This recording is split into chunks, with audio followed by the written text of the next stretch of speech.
Yesterday, the Supreme Court issued its opinion, which overturned Roe v. Wade and Planned Parenthood v. Casey, ending the right to safe and legal abortion in the United States. Hi, my name is Angela Chavez, the Communications Director at Courage, California, and you're listening to a special episode of Courage, It Looks Good on You. In this episode, we're going to learn what this decision means for California and how California's fight to expand abortion rights and access can be a model for the nation. Before I pass the mic over to today's guest, I'd like to take a moment to acknowledge our presence on the traditional and unceded territory of hundreds of First Nations who are the traditional caretakers of the land that we call California. Thank you, Angela. My name is Nourbese Flint, and I'm the Senior Director of Black Leadership and Engagement at Planned Parenthood Federation of America. I'm your guest host, and today we're talking about the future of abortion with the Supreme Court overturning of Roe v. Wade. I'm excited to be here with some of my favorite people, Onyemma Obiekea, Policy Analyst at Black Women for Wellness and Black Women for Wellness Action Project, Shannon Olivieri Hovis, Director of NARAL Pro-Choice California, and Sierra Harris, Deputy Director of Network Strategies at National Network of Abortion Funds. I want to thank you all for being here today because you each bring a part of the abortion movement for a while, and among you, each of the spectrum of abortion care, from direct support of birthing people and people seeking abortion to lobbying to electoral work. I'm hoping you'll be able to give our listeners a perspective of the future of abortion from the vantage point of California, which is one of the forefronts of expanding abortion protection and access. So to get started, before we get into the meat and greet of all the things that are happening around abortion access, I did want to start with a little bit of language. I wanted to ask y'all a question to get at how there are still frontiers of the movement for abortion rights and how we are thinking about our language. More organizations and leaders are adopting language that is more inclusive of what's at stake and for whom, like referring to birthing people instead of only women. I want to start with you, Sierra. Why is this important now, and how are you seeing people navigate this newer framing? Thanks, Nourbese. Yes, this is such an important question and definitely a trend that we are seeing with our network with abortion funds across the country. So quickly, for folks who don't know, abortion funds are grassroots organizations that work in communities across the country that run mostly hotlines or texting sometimes to support people in actually getting an abortion. So they will pay for someone's care. They'll also coordinate travel, pay for plane tickets, hotels, childcare, anything someone might need in order to access an abortion. So the local fund here in California, Access, actually recently changed their name from Access Women's Health Justice to Access Reproductive Justice. And really they saw that as a way to be more inclusive of the people who actually call their health line, and moving away from an assumption that only women have abortions, only women give birth or experience miscarriages, and really an acknowledgement that the people who are actually calling Access are along the gender spectrum, and those people have different reproductive experiences too. And many funds across the country also, as well as like clinics, right, they'll ask for people's pronouns, so not to misgender folks. And how I've seen this and how I've talked to abortion funders about this too is really like the reason people get into this work, the reason people are like, yes, I want to answer the phones at an abortion fund, is because they believe people deserve compassionate, non-judgmental care when accessing an extremely stigmatized service like abortion. And that same non-judgmental care and compassion should also be applied to someone's gender identity. So, and it's really rooted in this value around bodily autonomy, applies to someone's decision about their pregnancy, but also applies to how they identify. So it's been a really important shift for, I think, a lot of reproductive health rights and justice organizations and within our movement to show up better for our trans and non-binary callers and patients, and also to really show up in solidarity with these movements. Well, as like we know that the issues are like inextricably linked. Like we know that it's not a coincidence that Texas is passing both anti-trans bills and anti-abortion bills at the same time. They're absolutely connected. So yeah, it's been a really, really amazing thing to see on the ground. Thank you for that. I think it's really important, even when you see this conversation of like what's being attacked, right? It's trans issues, it's queer issues, it's abortion rights, it's voting rights, there are all these things, right? And so I think not only when we think about our language, we think about who's being attacked, is these folks living at very often folks who have multiple identities and living at the margins. I would love to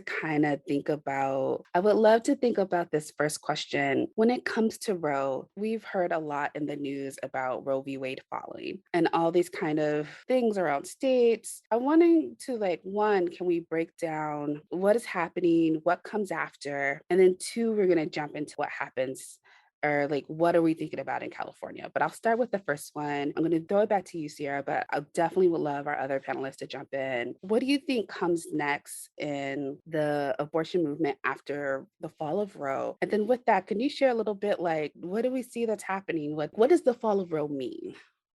Oh my God, what does it mean? Yeah, I'm so excited to hear from Shannon and Onyemma too on this question because it's a big one. But I can say from my perspective, a couple things. What comes next in the abortion movement after Roe v. Wade? Well, what I'm seeing on the ground right now with our network, so abortion funds, also who work really closely with clinics, people are working around the clock right now to make sure people can get abortions while it's still legal in some places, right? We already are existing in a post-Roe reality in many places across the country. So I think there is what I hope for our movement too, in addition to the necessary, hustling that's happening right now to make sure people get care, there's also time to rest and for us to center our own sustainability in this moment. There is not a lot we have control over right now, but what we can control is how we care for ourselves and our people and our community and our movement. And so I am, thinking about all of us in the movement every day and really hoping that people can feel like they can rest because we're in it for the long haul. Having the long game in mind, I think, is important, and our sustainability too for what's next. So from the abortion fund,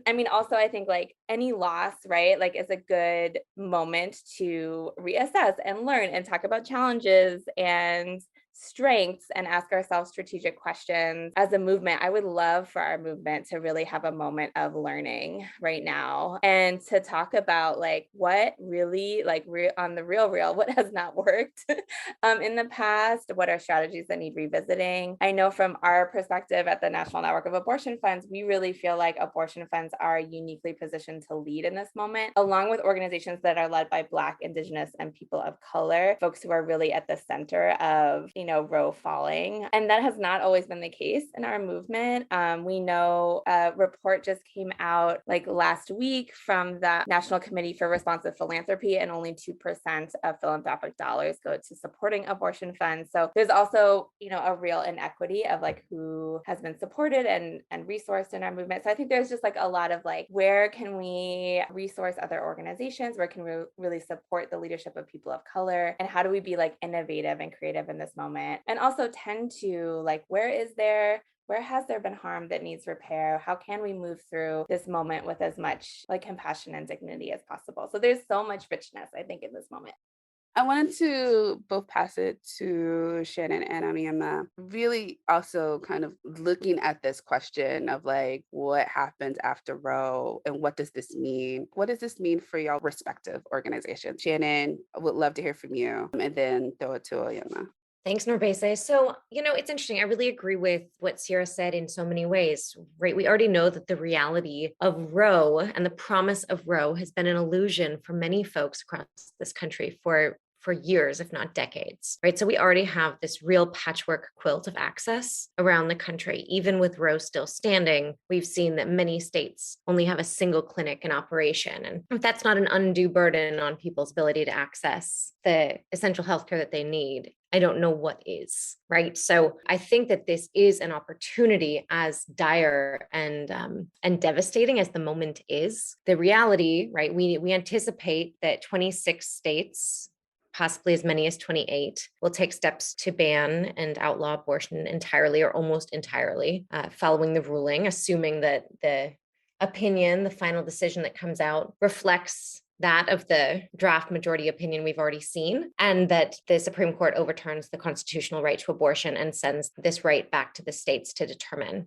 I think that the important point of that is when we talk about the promise of Roe, it has always been really, really just that, a promise that was never fully realized. And we know, all of us, especially in this movement, know that any kind of right without meaningful access is really no right at all. It's a right in name only, in name alone. And so I do view this as a really critical moment for us to reimagine what it looks like to actually ensure that people have true access to the healthcare that they need all across this country. Things are going to get worse before they get better. But in California, we are truly leading the way for what it looks like to embody a reproductive freedom state. And we're not alone in that endeavor. There are a lot of other states that are also emulating that and using the blueprint that we've put together here in California to do the same things in Washington and Oregon and on the Eastern Seaboard in Illinois. And we're going to have to start to regain the states. And that is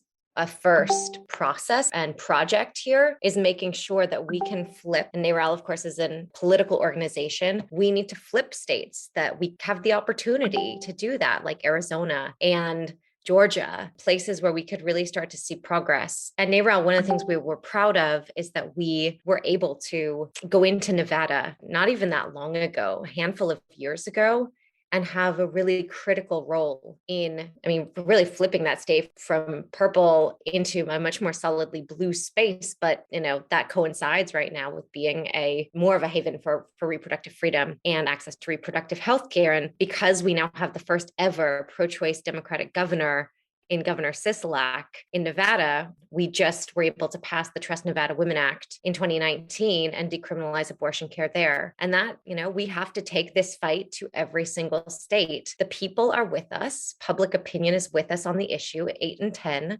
support the legal right to abortion. That does not mean they would necessarily choose it for themselves, right? But that means that they do not believe anybody else should be making that decision other than the individual, with their faith, their family, their doctor or medical provider or not. And, so I do think that we have an opportunity, but also an obligation to really make sure we take this fight to the states. And that's something that NARAL has been able to lead on for a long time. And I think we'll be able to continue to do some of that work.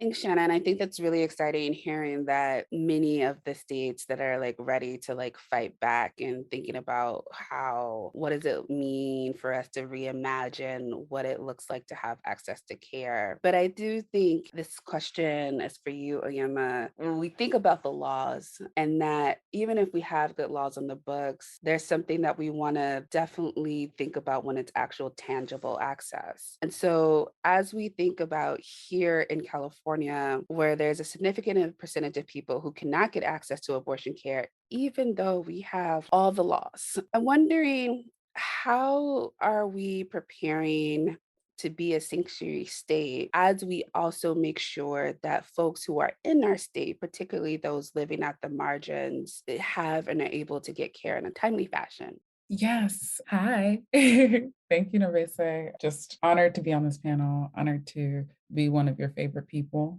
Yes, you'll include that right in the re-recording.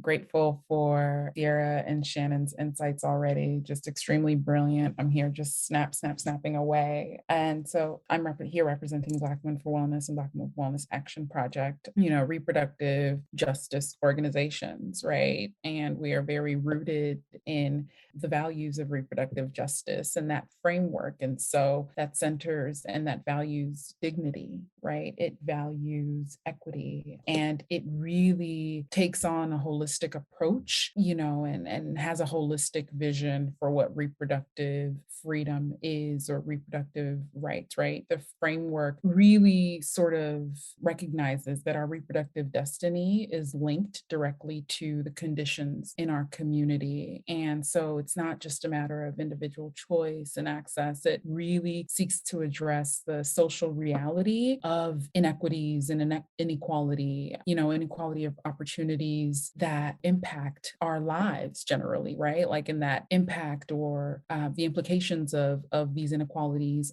on the control that we might have for our reproductive destiny. And so in California, while we're a reproductive freedom state and we're doing the work every day to live up to that designation, to realize that designation, there's clearly still work to be done, right? There's clearly work to be done where in a county in California, a person after suffering a stillbirth serves a 4 of 11 year sentence for manslaughter, right? And that's only because she pled to a lesser charge of manslaughter, right? She was initially charged with murder. And even when she pled to a lesser charge of manslaughter, received the highest sentence of that charge.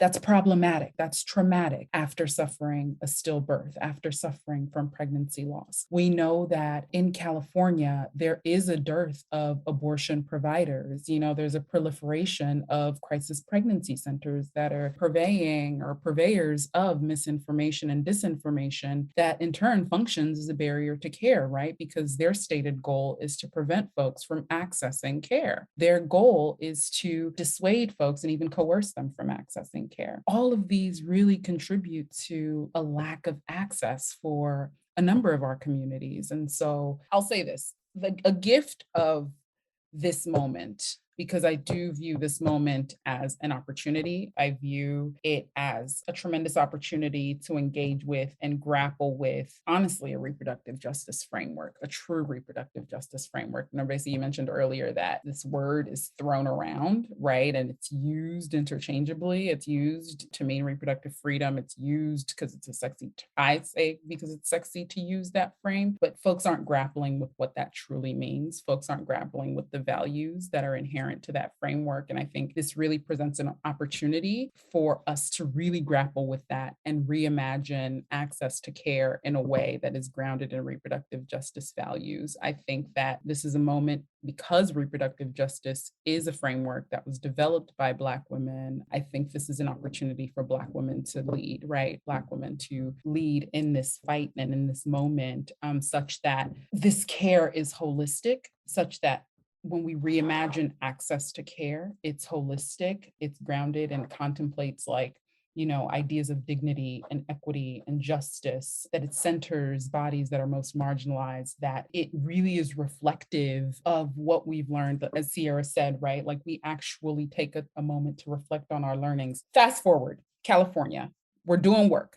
A value that I have of the Fab Council, I mean, something I really appreciate about the Fab Council and the brain trust that is that group and that cohort of people is the diversity of experiences, perspectives that came together in one body, both of reproductive justice organizations, reproductive rights organizations, providers, all of the things came together and really, really, really challenged each other's blind points to come up with a set of recommendations that moved us closer towards thinking about equity, that challenged our thinking around what in fact reproductive freedom means. And so we were able to inject notions and imagine a world or California at least, where access to care is thought of in a broader, more robust way. And I just verbally vomited at you, Nourbese. So I don't know if I got an answer to your question, but I'm a step back. I'm going to say California, there's still a lot of work to do, regardless of the fact that we are a reproductive freedom state and we have amazing laws on the books. Laws don't, as Shannon mentioned, don't necessarily translate to access, right? And so with the Fab Council, we are doing the work because of how diverse of a body this group is to really move this conversation around access to care in a direction that's equitable, that's expansive, that's holistic, and that contemplates values that are broader, I think, that recognize humanity than I think we've thought about it before. And so California's got work to do, and we're doing that work, and we're making strides because of the diversity and voices that are in that space.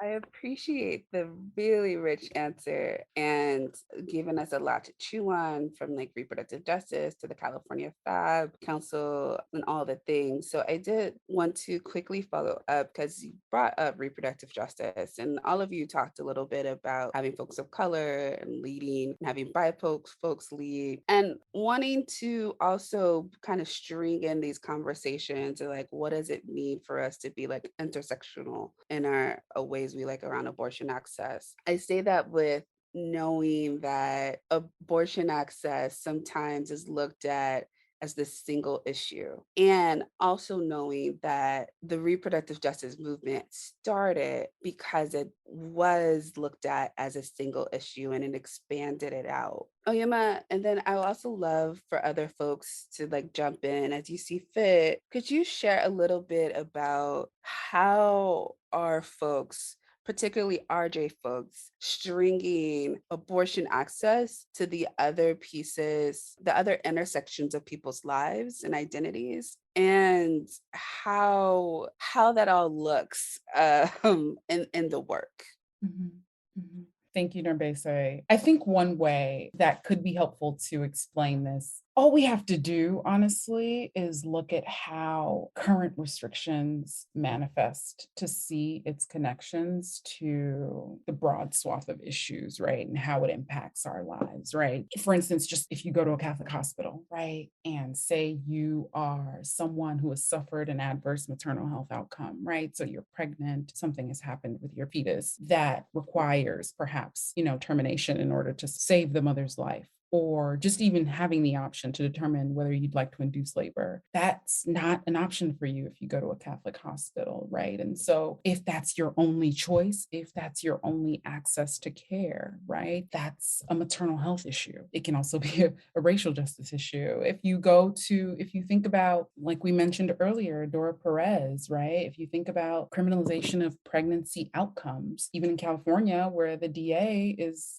engaging in, very cruel acts, of charging people who have suffered stillbirths, for instance, like we're criminalizing pregnancy outcomes, right? And we know it's a racial justice issue because we know the communities that are most likely to be criminalized, right? For anything, right? So if we're criminalizing folks for our pregnancy outcomes, it's also a criminal justice issue. It's a racial justice issue. If your concern is about surveillance and policing, look at Texas and the playbook or the blueprint that it's created for other states to follow, whereby it emboldens, it encourages, it rewards our neighbors to surveil each other, to police each other's movements. I'm thinking about this Supreme Court case around that just came down around the Fourth Amendment, impinges on the Fourth Amendment rights of certain states depending on where you live around the border of the United States, right? What does that mean for those who are for communities that are heavily surveilled and heavily policed, right? That's a concern. It's a concern for economic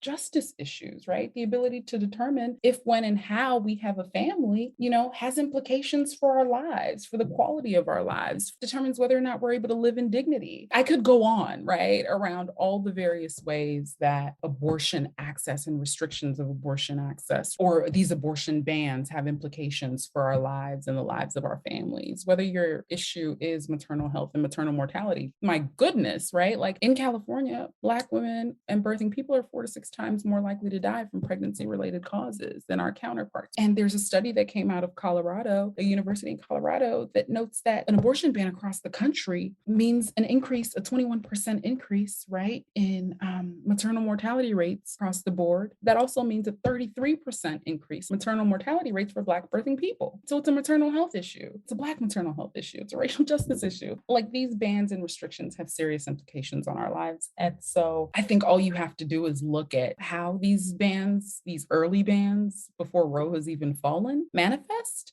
and stand to manifest based on other laws or based on the fallout from other restrictions that I think explain and highlight already what these bans could mean for us. Thank you. I know, Sierra, I see you trying to get in there too, so I wanted to give some space. Go ahead.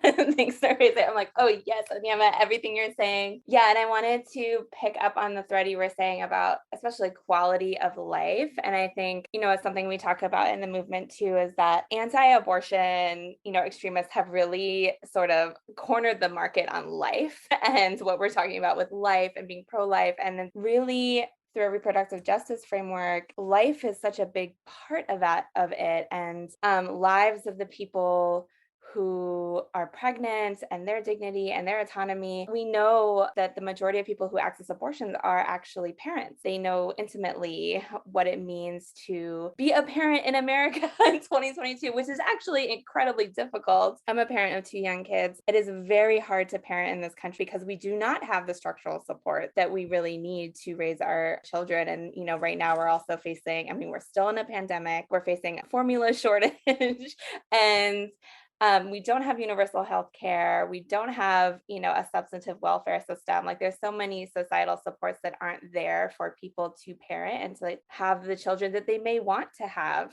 honestly, in a more ideal world, but we don't live in that world.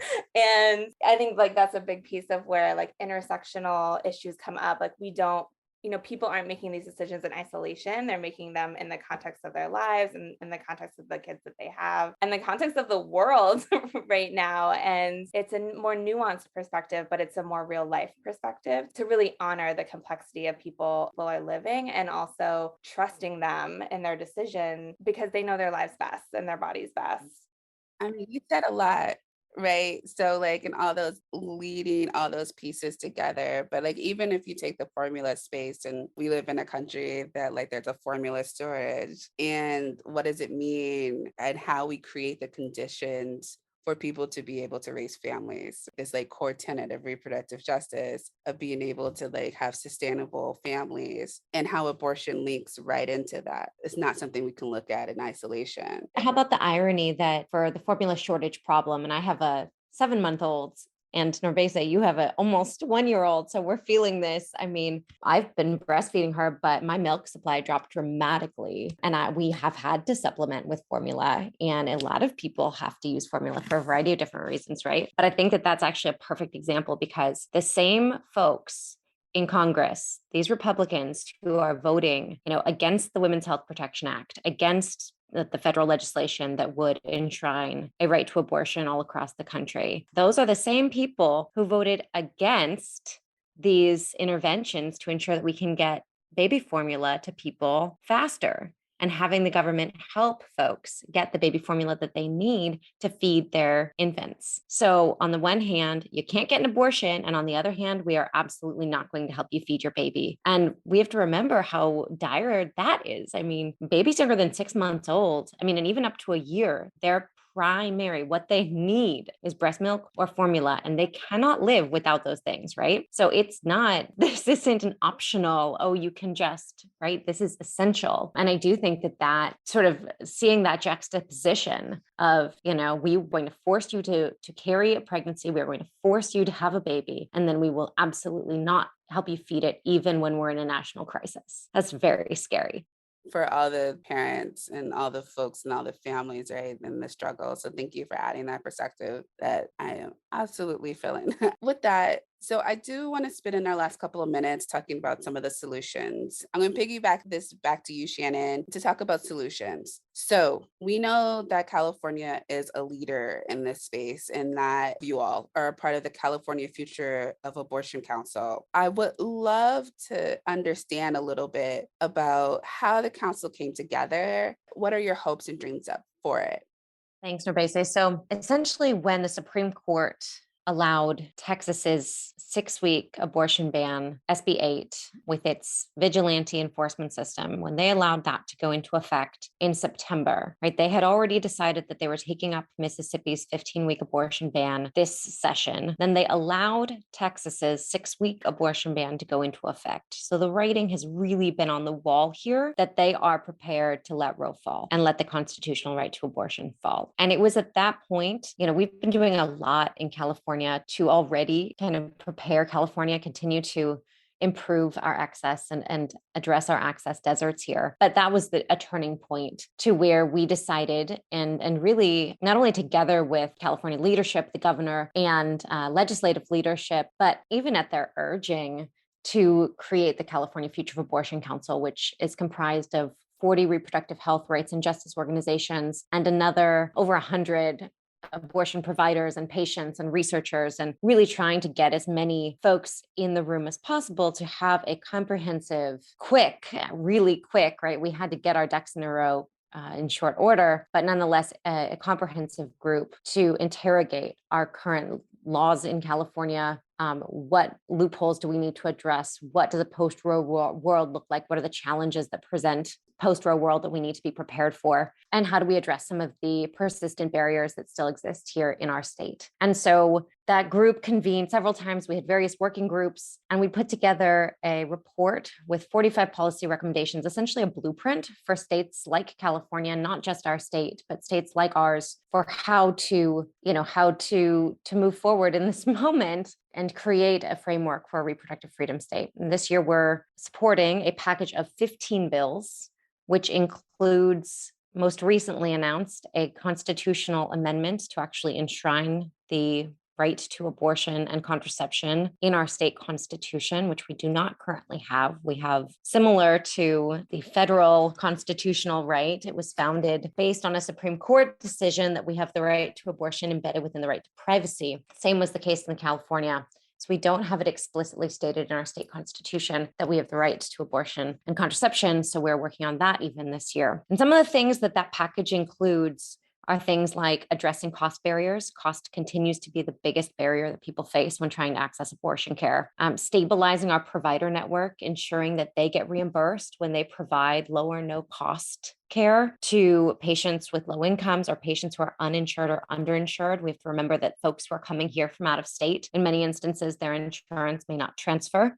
So we have to ensure that we are making it possible for our providers to stay in this network and provide care, incentivizing them to provide care. We are also working to provide direct practical support to patients seeking abortion care and addressing California's provider shortages. I mean, right, this is an issue that we've worked on for a while. We have a handful of counties, even in California, who don't have an OBGYN, and many counties that have a real paucity of OBGYNs. And so we need to ensure that we are addressing that shortage by increasing training opportunities, making sure that we are investing in a diverse workforce, and leveraging the fact that it's not just physicians in California that can provide abortion care. It's also nurse practitioners and certified nurse midwives and physician's assistants. How do we ensure that they actually have the training opportunities to be able to provide that care? And in many cases, they are the ones that are serving more remote parts of the state. So they are a real opportunity to backfill some of the access desert issues that we have. And then providing legal protections, of course, is a real concern for patients who come from out of state. We need to make sure that they are, to the extent possible, not at risk of, as Onyemma was talking about, criminalization back in their home states for accessing abortion care, right? So how do we protect their privacy when they come over here? How do we protect providers from facing any kind of repercussions for providing care here to out-of-state patients?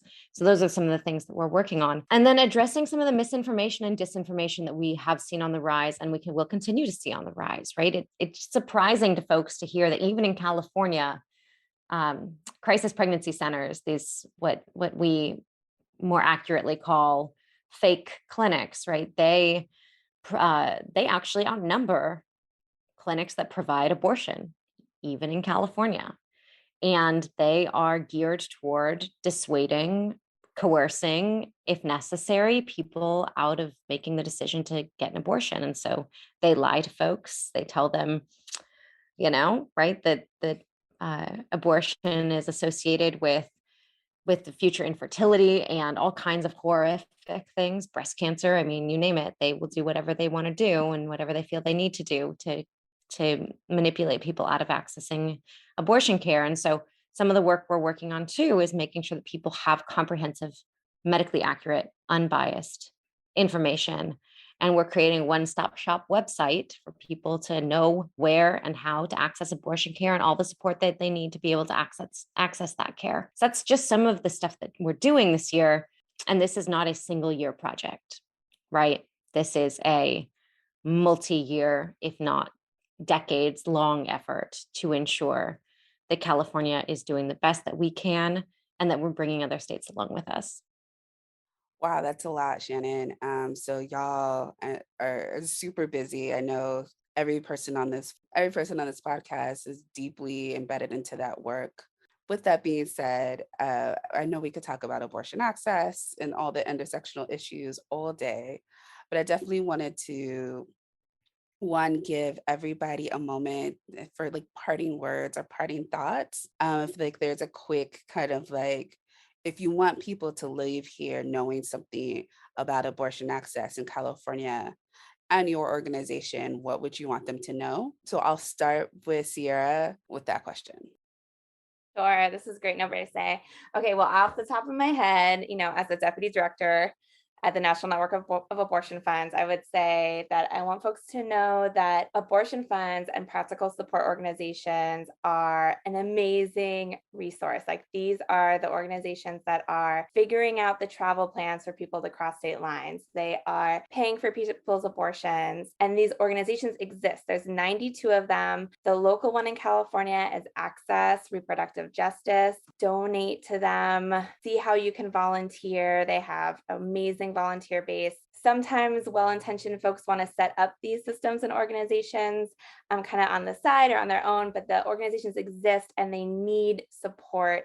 They need dollars. Donating maybe doesn't feel that impactful, but it is. It is so, so impactful. Even a donation of like $20 can go to someone's bus fare, can go to someone's gas money, and can literally make or break if like someone gets an abortion or not. So that's my pitch. Okay, I guess I have a few. The first is like, don't be discouraged.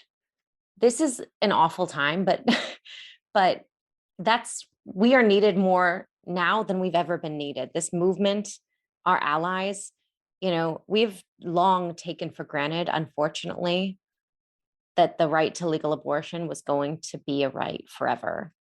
And this is not the time to throw in the towel. This is the time to be louder than you've ever been. So that's my first piece of, if I could beg one thing, it's get loud. The second thing is we have recourse, and they're called elections. And I don't just mean vote, because I hate it when people say go vote. Most of the people who are listening to this probably already do that. And what I mean is be active. You can help change the outcome of elections all across this country. We all have agency in that by giving our time, our expertise to these campaigns, our money, by traveling, knocking doors, doing whatever you can do, calling up people in that state that just to be like, this is on your ballot this year. This person's running. We need to make sure that we actually flip this legislature. There is a way to be active, and that is, that is a hope. Every 2 years, we get to say, November is coming. It's like my Game of Thrones thing. November is coming. And that's how I feel all the time about what we have some agency in.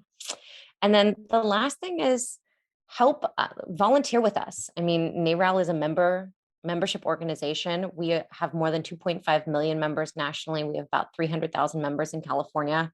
We are, frankly, by most standards, very small teams. Our on the ground team in California is 3 people, me and 2 organizers. And it is our members that help us have influence and make a difference. So you could volunteer with us. You could volunteer with any of the reproductive health rights and justice organizations.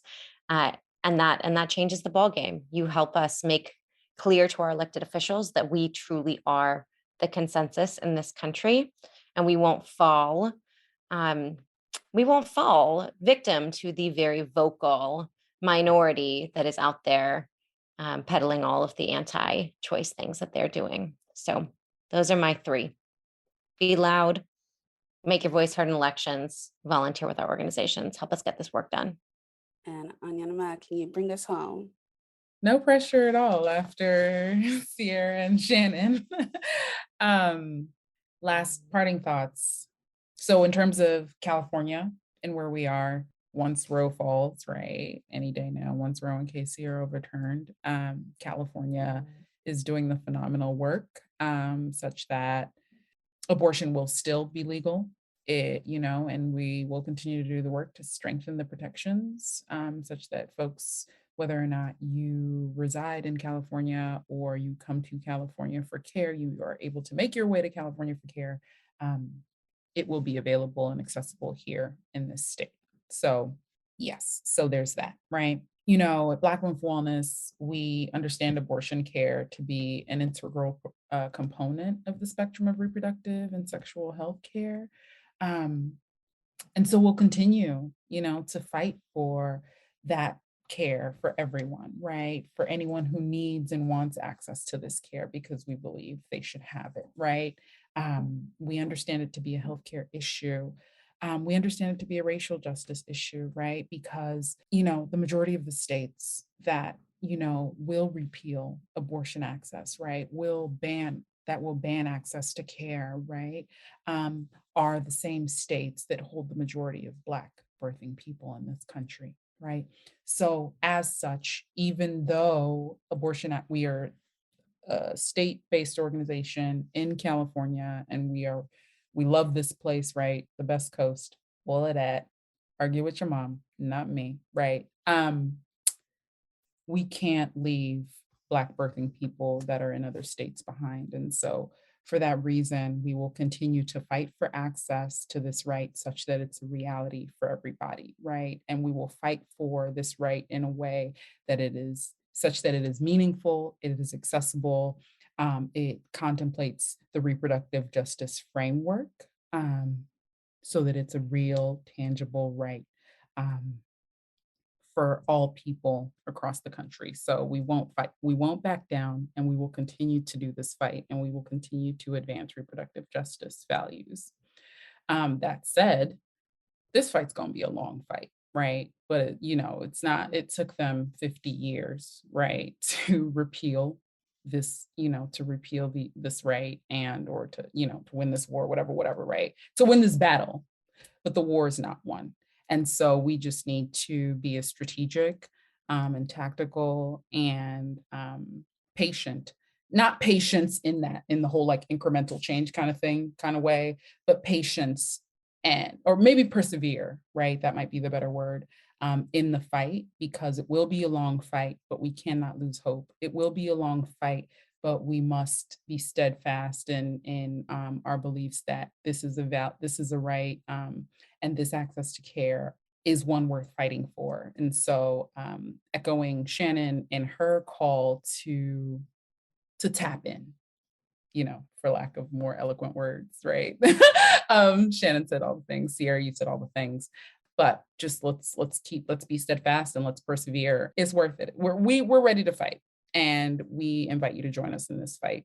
You can plug into Black Women for Wellness and Black Women for Wellness Action Project, because to find out ways that the organization is planning to respond both in the short term and in the long term to the fall of Roe, the ways in which we plan to educate our communities, engage our communities, hold our elected officials accountable. There's so much work to be done. Many hands make little work. So there's a space for you in this fight. And if you are curious as to ways in which you can engage, so, definitely plug into Black Women for Wellness and Black Women for Wellness Action Project. So www.bwwactionproject.org. Can I give the BWWLA? Yeah, go ahead. www.bwwla.org for more information. But just be steadfast, and let's be resilient, and let's persevere, because we do have an opportunity to reimagine what access can look like. And this is the moment, right? This is the moment. So, and I think for the BWW one, it's bwwla.com. I got you. Anywho, thank you all for a wonderful conversation. I appreciate being in space with you all. I missed the fight in the winds in California, but I know y'all are holding it down, and I am so both honored and amazed to be on this call with y'all, and just in deep jealousy of the work pushing forward and dreaming big that you all are doing in California. And so with that, I will hand this back over to Angela to sign us off. But thank you and think courage. Thank you, Nourbese. Thank you for tuning in to our special abortion rights episode. You can find additional information on SCOTUS's decision and resources on couragecalifornia.org and couragecaliforniainstitute.org. And as always, I invite you to share your thoughts on today's episode. Join the conversation by tagging us at CourageCA and using the hashtag CourageLooksGoodOnYou.